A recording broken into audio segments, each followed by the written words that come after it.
Many people have been joking around yesterday and today about how all we need now is a two-state solution, and that will fix everything if we just had a Palestinian state and the Israelis and Palestinians living side by side in peace. And many people do, of course, still assume, and we are still hearing this rhetoric, that if only the Palestinians had a state, then everything would be okay. Meanwhile, if we actually looked at what the Palestinians themselves are saying and have said with terrifying consistency for decades now, we would know that no two-state solution will solve anything, but will only create a new jihad base for renewed attacks against Israel. This is a religious war.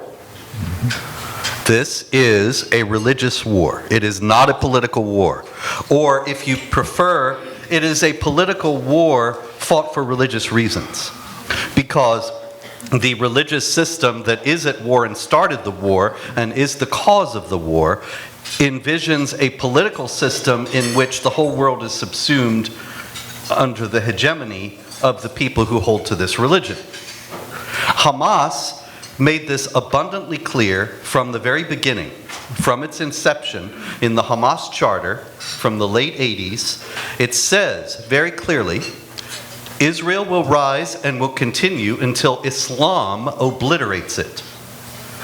It didn't say Israel will rise and continue until we work out a two-state solution, or Israel will rise and continue until the proper combination of concessions and negotiations creates for a pathway to peace.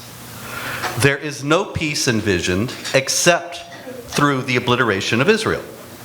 And the obliteration of Israel comes from very basic and core Islamic principles. There is no state of Israel, even if it were the size of a suburban front yard, that would be allowed to exist in this framework, in Hamas's view. The state of Israel is an affront to Islam. It is not just an affront to the Palestinians or stolen land or any of the rhetoric that you hear all the time. The state of Israel is an insult to Islam, and as such, it must be obliterated. Why is the state of Israel an insult to Islam? Well, if you open your Qur'ans to chapter 2, verse 191, then you will see that it says, drive them out from where they drove you out.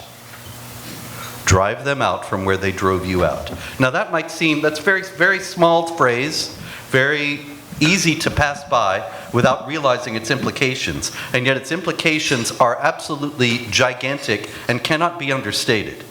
Drive them out from where they drove you out is predicated on the assumption that any land that belonged to Islam at any point in history belongs by right to Muslims forever. And that Muslims not only have a responsibility to drive out the people who drove them out, but they have a divine command to do so. It is not something that is optional. It is not a political view. It is not the view of one party as opposed to another. It is a command no less important for Muslims than the 10 Commandments are for Jews and Christians. Drive them out from where they drove you out is the perfect word of the Creator of the universe. And thus it is a command from Him that you have to take with the utmost seriousness. Now, you can say, well, the Israelis didn't actually drive the Arabs out. You're quite right.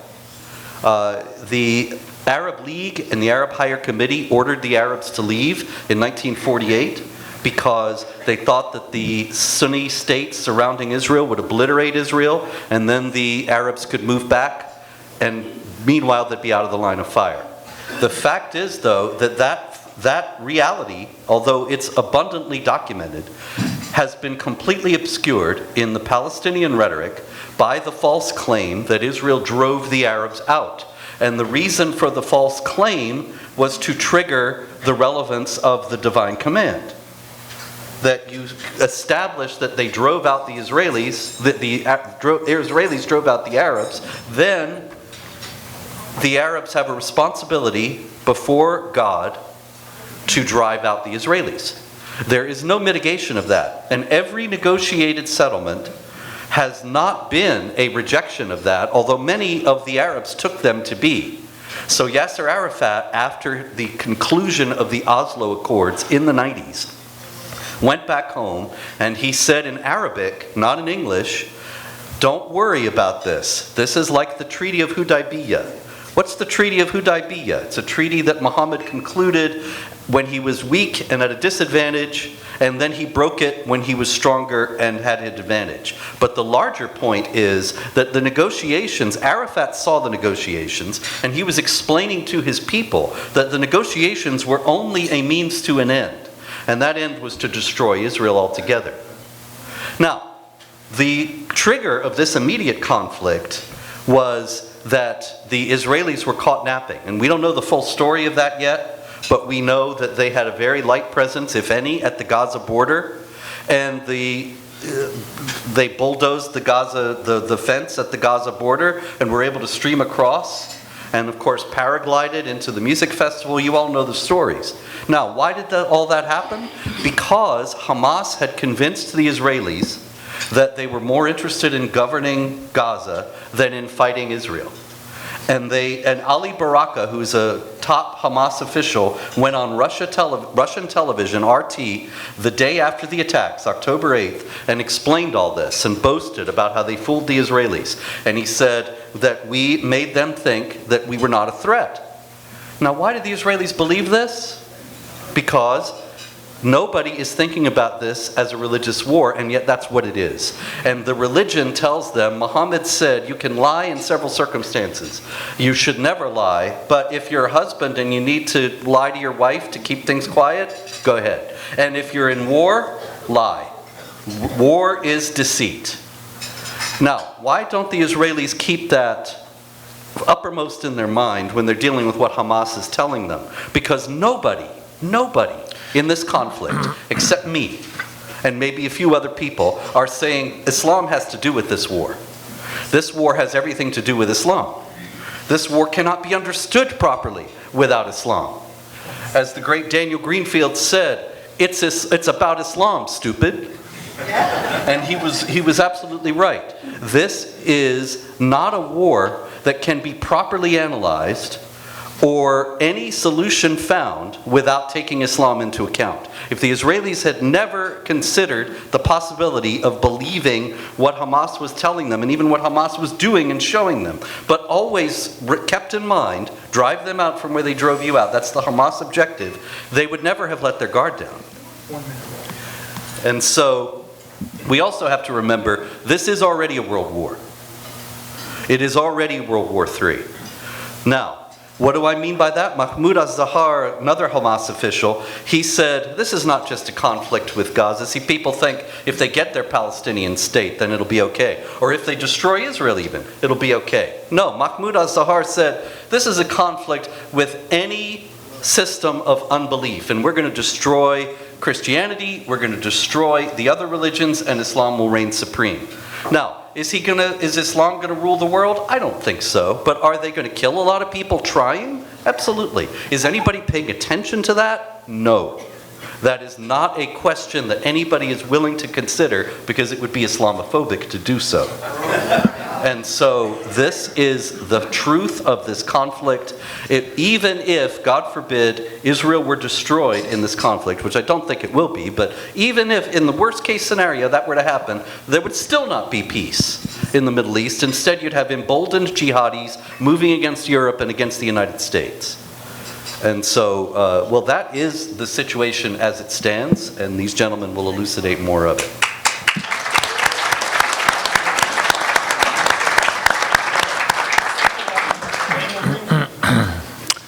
What happened?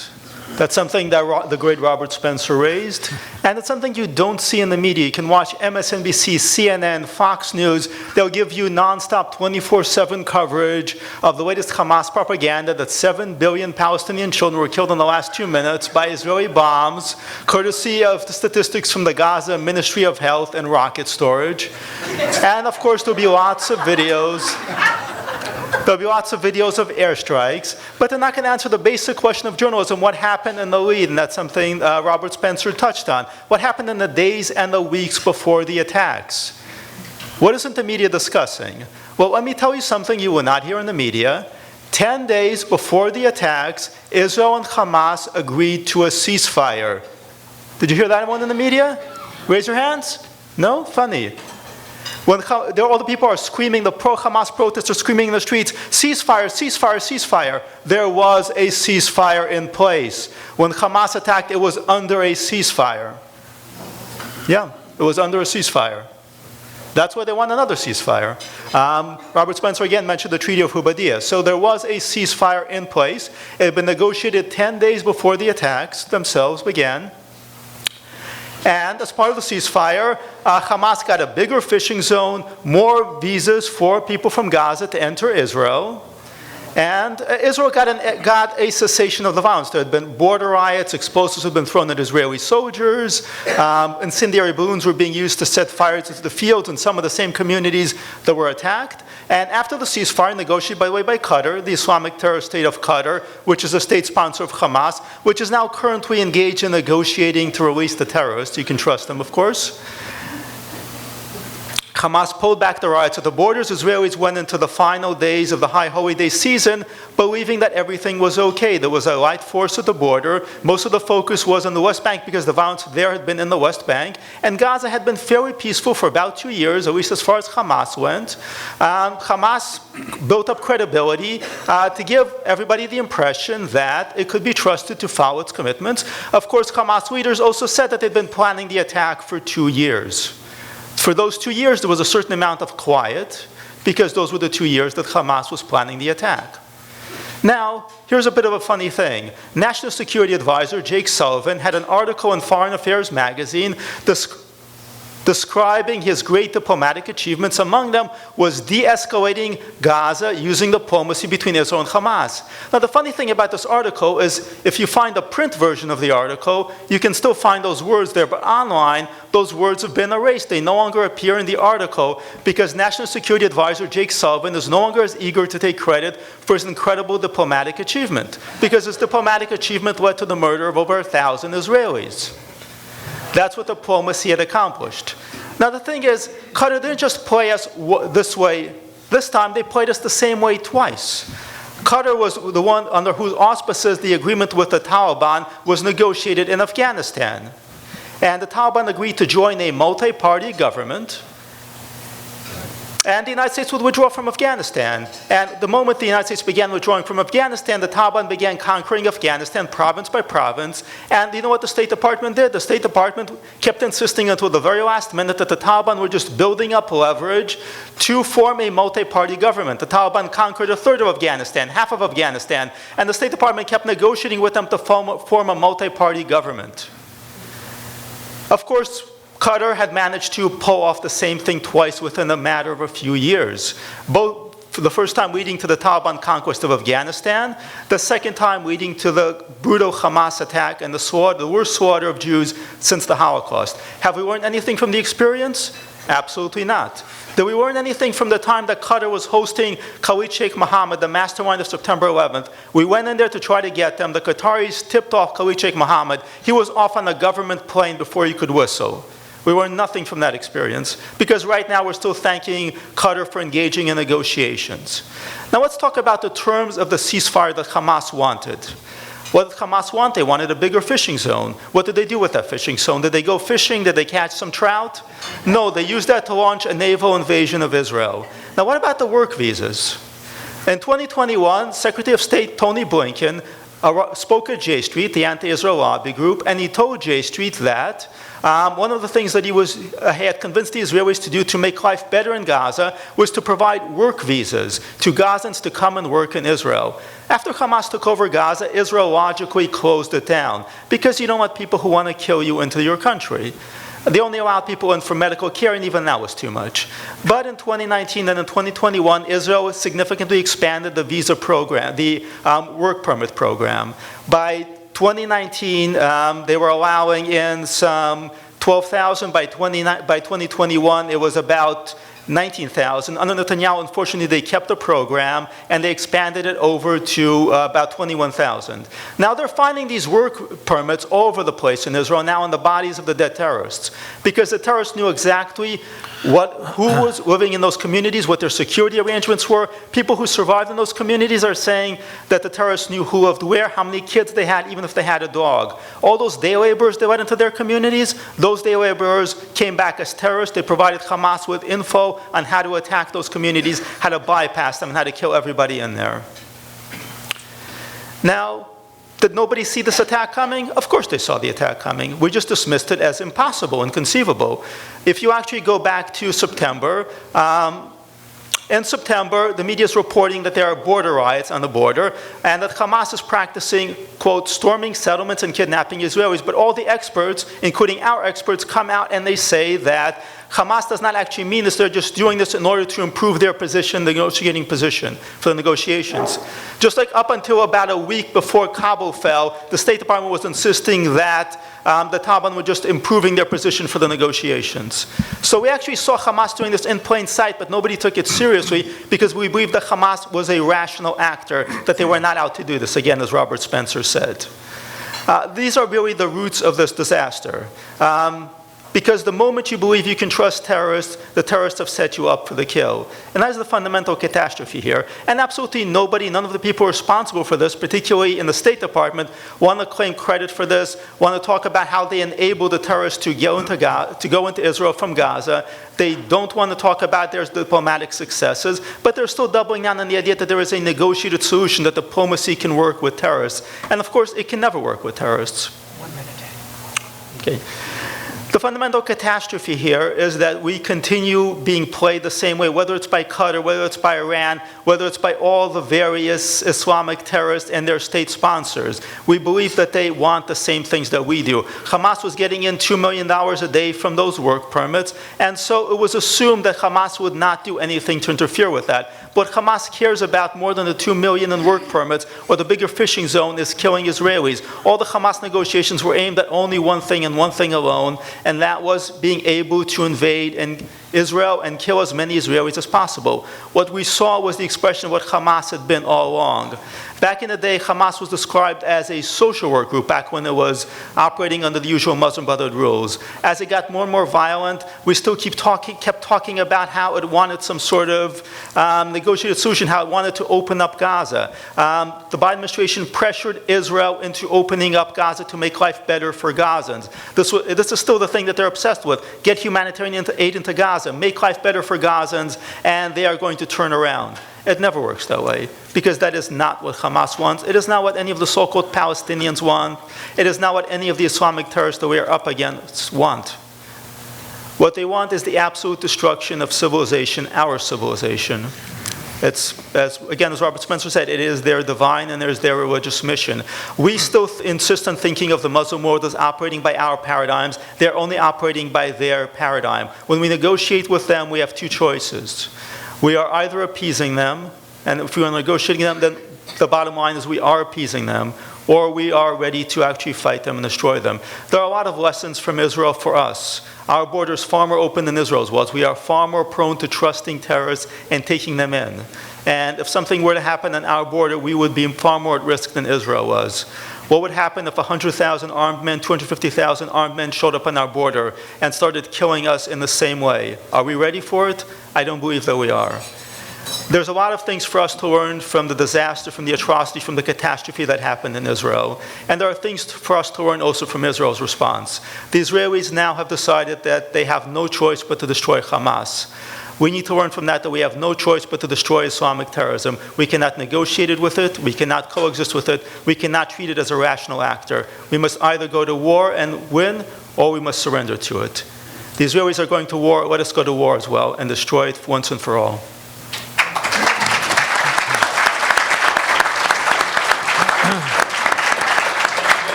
Well, the great Robert Spencer had the pleasure of taking on Islam, and the great Daniel Greenfield had the pleasure of taking on the U.S. government. I have the less great pleasure of taking on the Israeli government. I'm a historian, and I just wrote a book on this subject, actually. Submitted it at the end of September, which I called Israel Victory. And as I see it, the Israeli, well, let's call it the Israeli-Palestinian conflict, though it wasn't called that back in the old days. The Israeli-Palestinian conflict goes back 140 years to 1880. And there are three eras. The first was the era of 1880 to 1948, until the State of Israel came into being, when the Jewish community, the Yishuv, was weak but very smart. So smart that in 1948 it was able to defeat 6 Arab state armies with very small resources.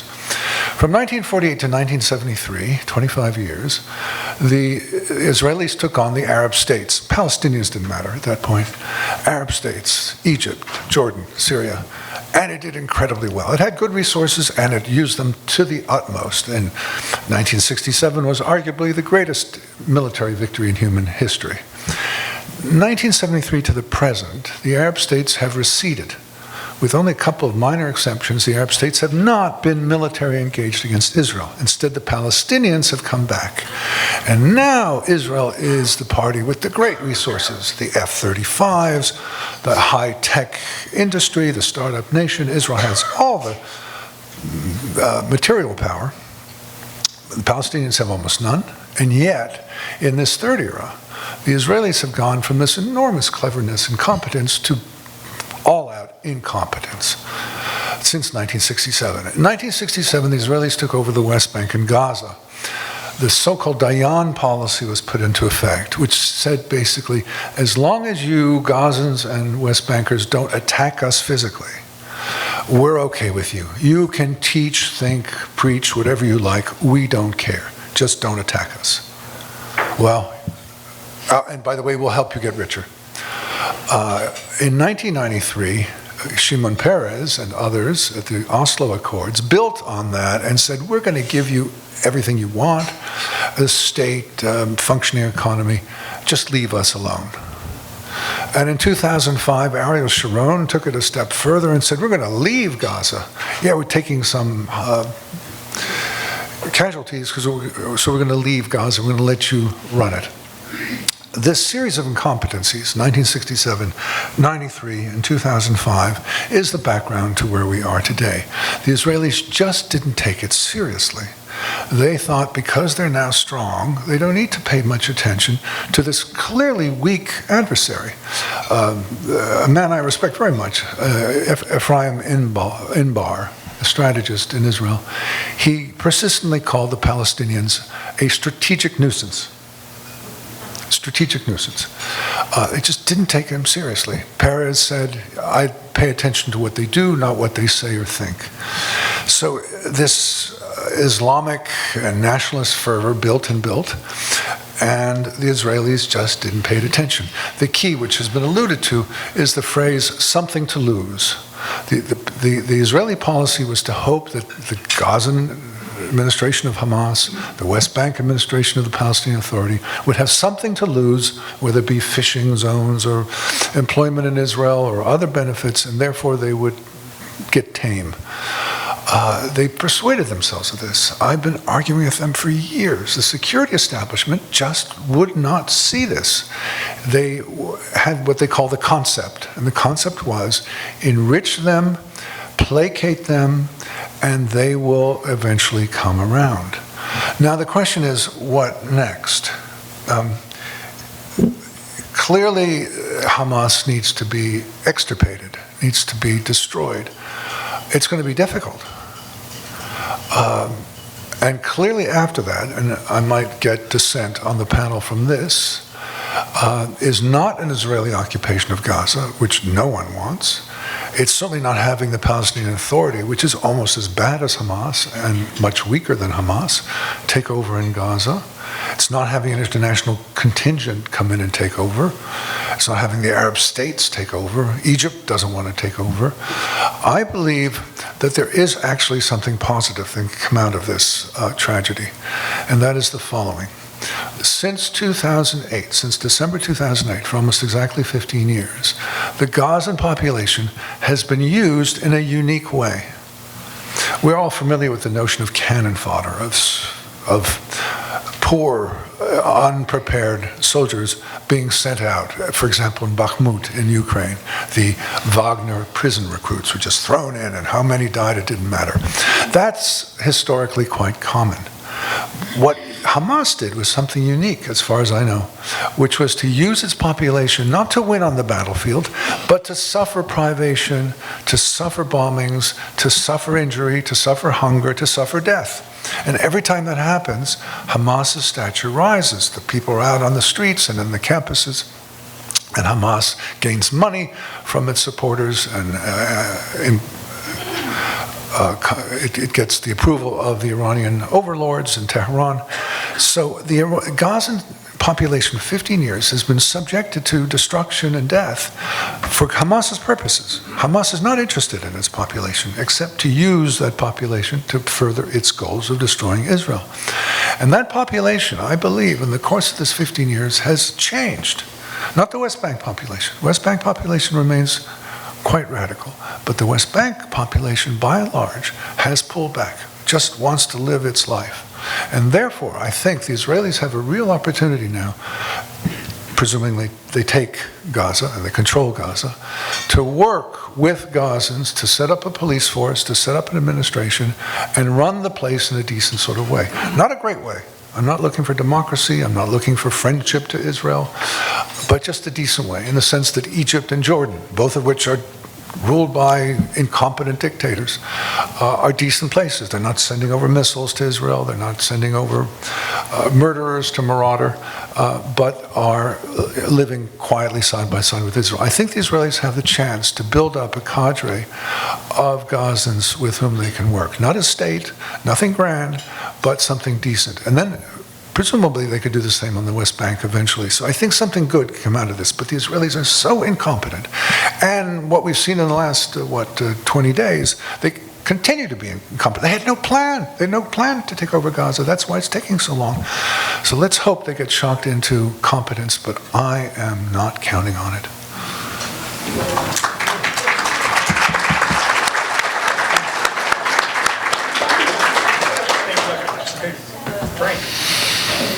Well, good morning, everybody.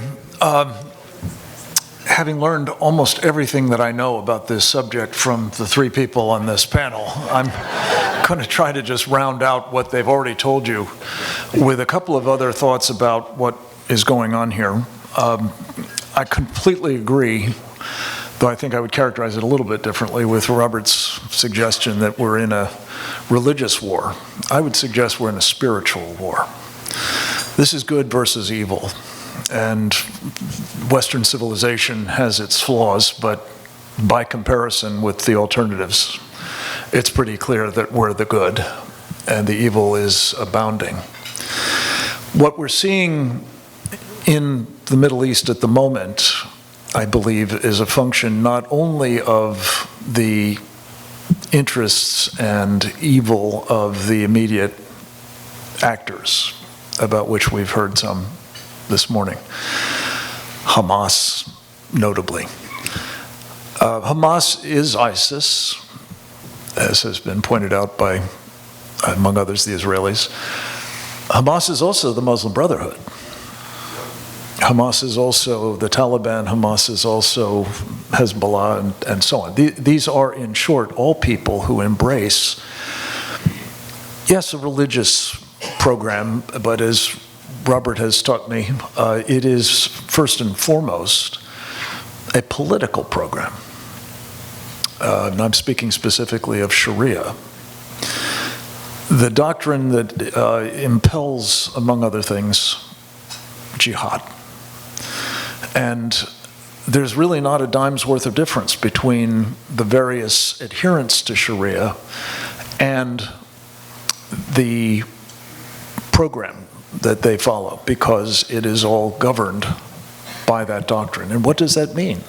That means it is their obligation to use violence wherever possible to achieve the triumph of Islam worldwide.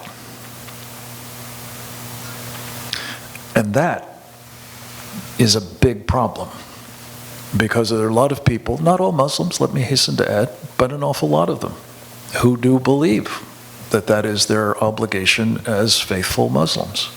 And that is certainly the view of the authorities of Islam.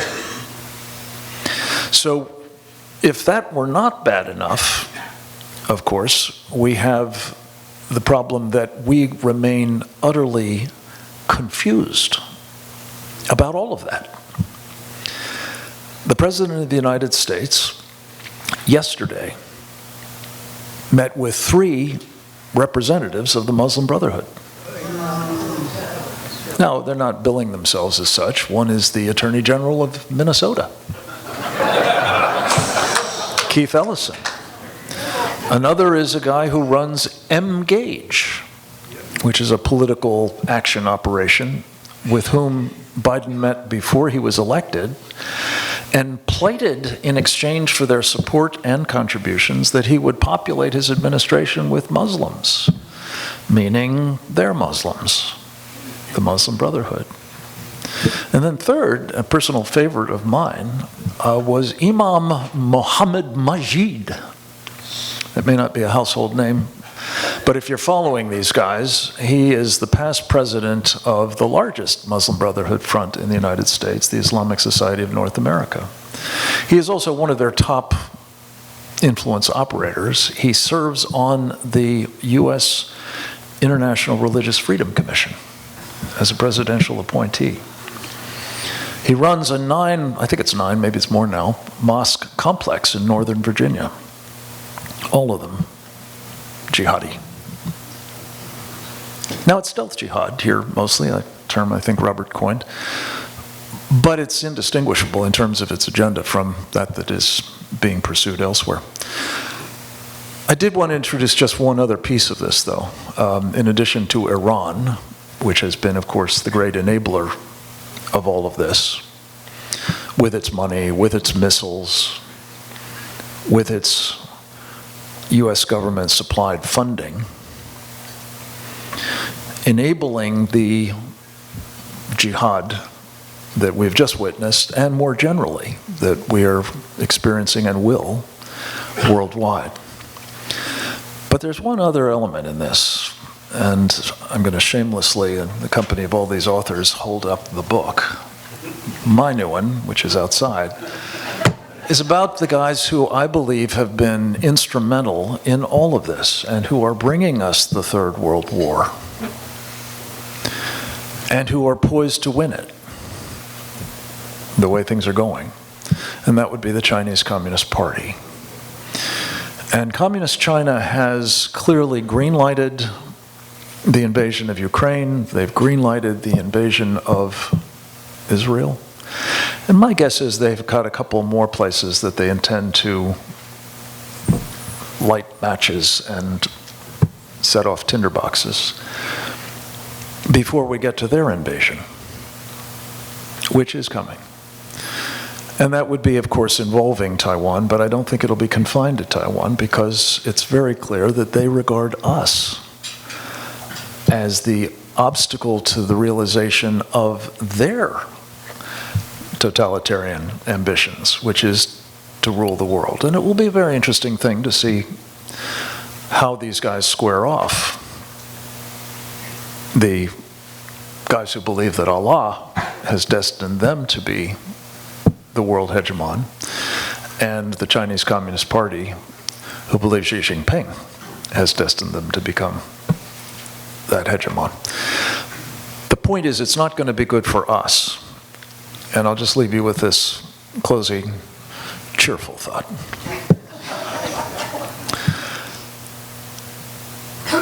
This world war, unlike the previous 2, will have a home front feature to it.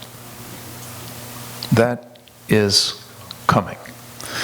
And in part, it has been greatly exacerbated by President Biden, who decided to allow the borders to be completely decimated so that any number of what it appears are predominantly unaccompanied, military-aged, fit young men, some of whom are from every garden spot in the Muslim world, And that's not even counting the 70 to 100,000 that Biden imported from Afghanistan after we surrendered the place to them. But there are, by some estimates, several divisions worth of Chinese People's Liberation Army special operators who have also benefited from the open border and are now, with your tax dollars, disseminated all over the United States. So we are in a world war. There will be more of these conflagrations, I anticipate, maybe Korea, maybe Pakistan and India, maybe Latin America. Who knows? But there will also be a war here. And we best be getting ready for it. And we are not at the moment. Thank you.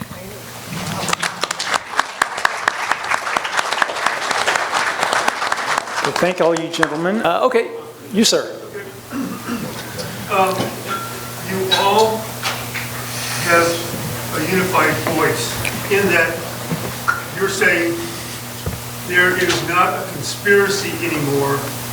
It is obvious. You all agree with that? Am I on the mark? Do you mean a conspiracy on our part? No, of course not. Well, I know that what we're saying here would have been dismissed up until recently and still is in many circles as a conspiracy theory. But it's obvious just reality. It's just reality. Okay, now, There's a lot of collusion, is the way I would put it, whether they've conspired or not. okay. Now, having said that, we also know that our federal government, in part or in whole, is in on that collusion. That's obvious to anyone who looks at it objectively.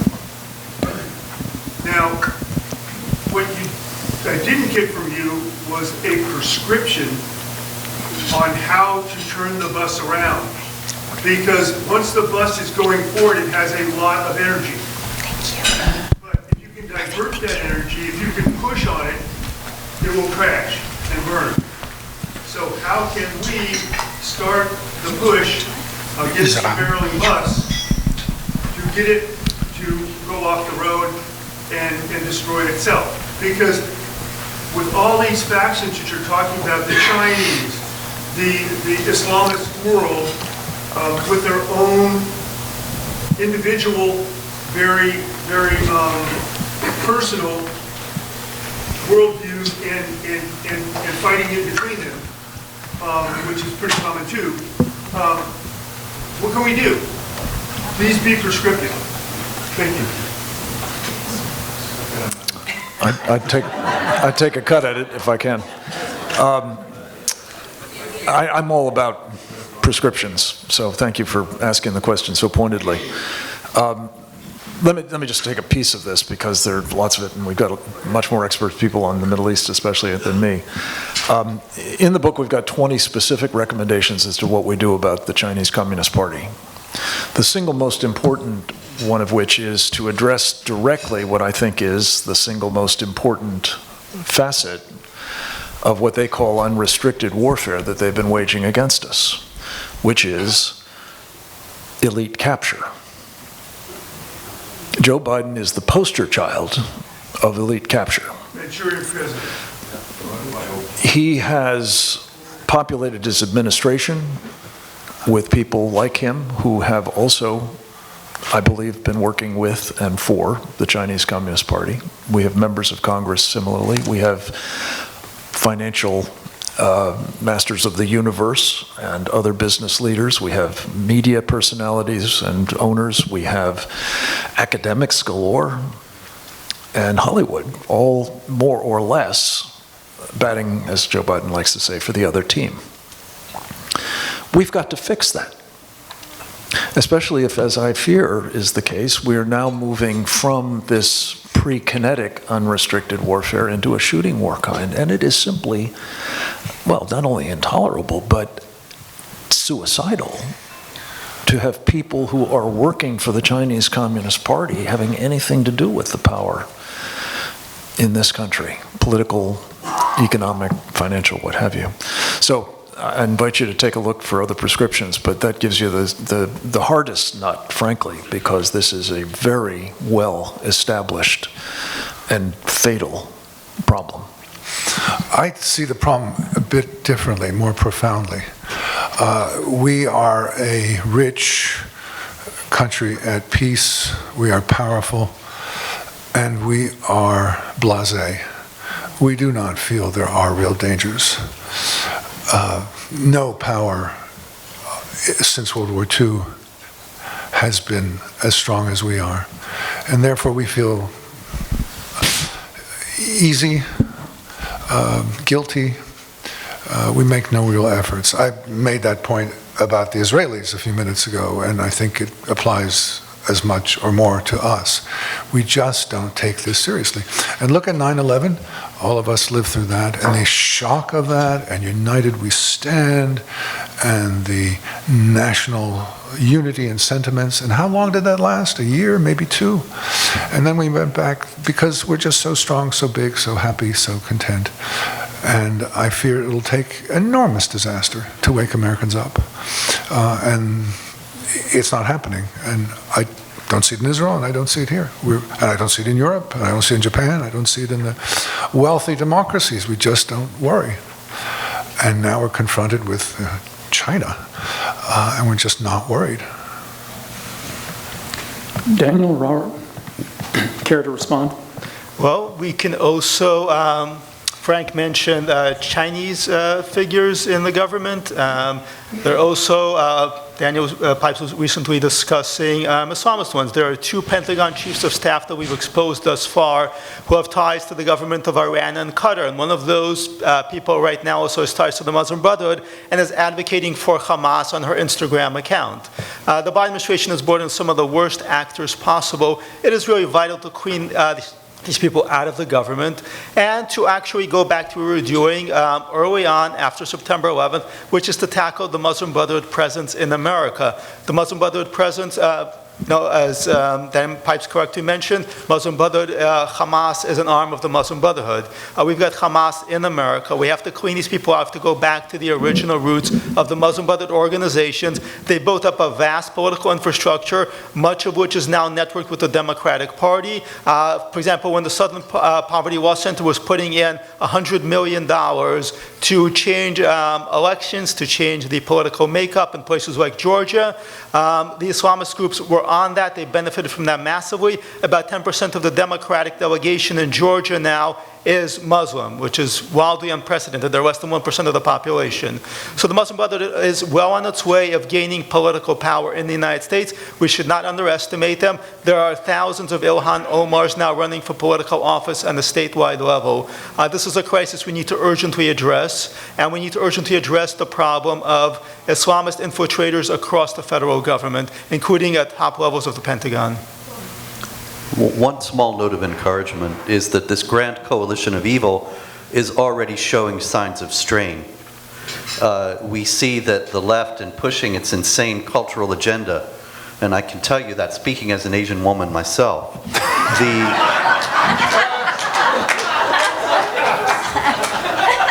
the fact is that it's Muslim groups in the United States who have been among the strongest in opposing the imposition of this insanity and this sexual depravity and everything else, the trans madness and all that, on primary school children and such. It's been Muslims who've been standing against that. Now, this has gotten a lot of people on the right very excited. And I would caution against that, because they think, oh, now we can be friends. And it's so pathetic, you know? And I understand being isolated for so many years, people want to have their own coalitions, and they think that the Muslims that are protesting against this madness will be reliable allies. They have not stopped, they have not dropped any of their Islamic principles which hold us in contempt and demand our subjugation, and we should remember that. But the fact that there is large-scale and growing rejection in the Muslim communities in the West of the LGBTQ business is a welcome sign that could collapse the whole left into infighting and divert them from their larger goals. Thank you, gentlemen. And I'm sorry I misgendered you earlier, Robert. I'll be filing suit. Pronoun police. I believe Phyllis has a question next. I absolutely loved that, Robert. That was a classic. Yeah. And actually, the question I was originally going to ask was, you sort of went over it when you made your answer. So my fallback question would be, in terms of Israel and going in and saying they were going to smash Hamas, great, they'll do it. But I think we all know, and they must know, that a new iteration is going to take their place. And I'm wondering what future plans they have for it, whether it be 5 years or however many years, because we all know that these people are not like the U.S. They will take their time. And so I'm just wondering what you think about what will happen after Hamas is gone and some new organization or some new group with a new name is going to come in and do the exact same thing. Well, I'm advocating an administration in Gaza that will be comparable to those in Egypt and Jordan. And they're tough, and they crack down. In other words, not all Muslims are members of the Muslim Brotherhood or Islamists. There are plenty who are on the other side, including the leaders of Jordan and Egypt. So I would like to see them do something comparable, and they would. So it's up to the Israelis to find the right Gazans to be the tough guys in Gaza who keep out the Hamas-like, the Islamist organizations. It isn't that difficult. It isn't that difficult. Plenty of other rulers in the Middle East are doing that all the time. Look at Tunisia. They do it. They do it well. They know how to suppress their Islamists. You're absolutely right that when Hamas is gone, there'll just be a new jihad group. There are already new jihad groups that are more popular than Hamas in Gaza, including the Lions of Allah, who are much more violent than Hamas. So it's only a temporary solution. It's buying a little time to destroy Hamas. And then these other groups will build up, unless, as Daniel is saying, then the whole principle is directly fought against. But what also needs to be done is ultimately the Arab states in the neighborhood have to relent and grant the Palestinian Arab citizenship, which they have denied because they want to exacerbate this problem and prolong it.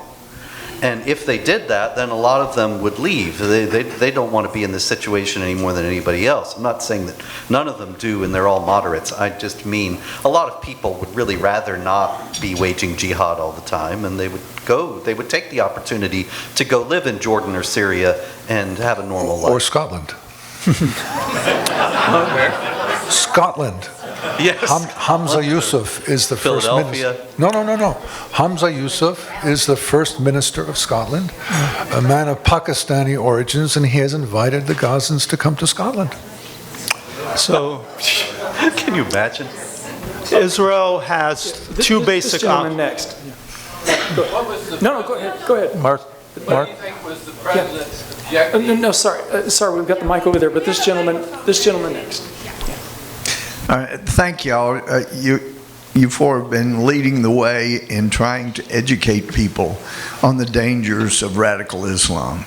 I do have to stand a bit in defense of all leaders in the Middle East being incompetent. Put yourself in Netanyahu's place. I mean, even when he had a Republican Secretary of State, Mike Pompeo's negotiating with the Taliban. He's the guy that negotiated that terrible deal, the withdrawal. Netanyahu's got the liberals in Israel. He's having to try to placate them with his hands tied. In Egypt, Al-Sisi is not really that diplomatically apt, but he understands what's going on. He doesn't like the Muslim Brotherhood. There are leaders around the Middle East that would like to do more, but with the crazies in America, been the most powerful country, we are putting so much pressure on the people who are competent in the Middle East that they're having to make poor decisions because of our pressure. It's our doing. I'm encouraged this week with Mike Johnson becoming speaker, but otherwise, you know, it's not been a body that's been terribly helpful in standing up against radical Islam. So I applaud y'all's years of standing up for the right things, but there are competent leaders in the Middle East. I'd just like a comment on the broad brush there. Well, on September 20th, Biden finally agreed to meet with Prime Minister Benjamin Netanyahu after putting him off for as long as possible. And one of the things that Biden told Netanyahu was that he had to de-escalate in Gaza if the normalization talks with Saudi Arabia were to go forward. So part of what happened with the Hamas attack was also the pressure from the Biden administration to de-escalate in Gaza, which meant bribing Hamas. This is a pattern that began under the Obama administration. Every time Hamas attacked, Israel would respond, and then maybe for 2 or 4 days, the Obama administration would affirm Israel's right to defend itself. Then right afterward, they would insist on a ceasefire. And to get a ceasefire from Hamas, you obviously have to do something for Hamas. So this is unfortunately a pattern of the United States, particularly the Obama and Biden administrations, pressuring Israel. It is no coincidence that the worst catastrophic terrorism has happened under Obama and then now under Biden. Ever since Biden began pouring money again back into the West Bank and Gaza, terrorist attacks increased dramatically. And this is something that Israel has no control over. If we fund terrorism, if the United States government, if the White House, the Biden administration funds terrorism, Israel can only do so much about that. Oh, good. We get to have an argument. It's very kind of the two of you to defend the Israeli leadership and blame it all on Washington, on Obama and Biden. I'm not defending Obama and Biden, but, for example, 1993, the Oslo Accords was not imposed by the United States. In fact, the first American reaction by the Clinton administration was very cool. We didn't like this all that much. 2005, when the Israelis withdrew from Gaza, this was not under American pressure. It came as a complete surprise to the Americans. The Israelis make their own mistakes. Don't blame Americans for Israeli mistakes, please. Could I just say, Louis Gohmert, thank you to you and Michelle Bachmann and Trent Franks and a few others for getting this Muslim Brotherhood peace and for challenging the United States government under Republican and Democratic administrations, by the way, for aligning with it or allowing it to be influential in our circles. Alas, none of the three of you are in Congress any longer. And I'm hopeful that Mike Johnson, who interestingly enough, get this, folks, as a state legislator in Louisiana, took the lead on getting the House of Representatives in that state legislature to adopt a resolution calling upon law enforcement in the state not to engage in outreach with the Council on American Islamic Relations. So there may be hope yet. We'll look for your influence, sir. Thank you. I'd like to come out against both the American and Israeli governments. I think it's clear that the Israeli government suffered a massive failure of intelligence and it should fall. And there should be a stronger government in its place. We'll see how that sorts out. But in the meantime, let's not forget that Joe Biden went over to meet with Netanyahu, and what did he do? He gave $100 million to Hamas. And make no mistake, that is $100 million to Hamas. Yeah. He gave $100 million to Gaza for humanitarian aid, and he said, you know, if Hamas gets this, it will just show they're bad. Well, we already knew they were bad, and there's nothing in Gaza to prevent Hamas from getting that money. There's no entity to which the US government can give that $100 million and it will not end up with Hamas. And even if it is all peanut butter for sandwiches, there will be some way it can be used in rockets. They got water piping for irrigation and used it for rockets. Mm-hmm. These people, they stop at nothing. So you give $100 million to Gaza, you're funding Hamas. Right. I'm afraid this is going to have to be the last question. On a little different subject, what was the president's objective when he immediately opened the border when he got in office? Destroy the United States. Which is, by the way, I will tell you, I tried to study this pretty closely. I think I'm not exaggerating in saying that every policy he's adopted has had two things in common, both domestic and foreign. They're bad for America, and they're good for the Chinese Communist Party and or other enemies of our country. I would slightly amend Frank's answer to the question, why did Biden open the border? And I would say it's to find new voters, new Democratic voters. To destroy the United States.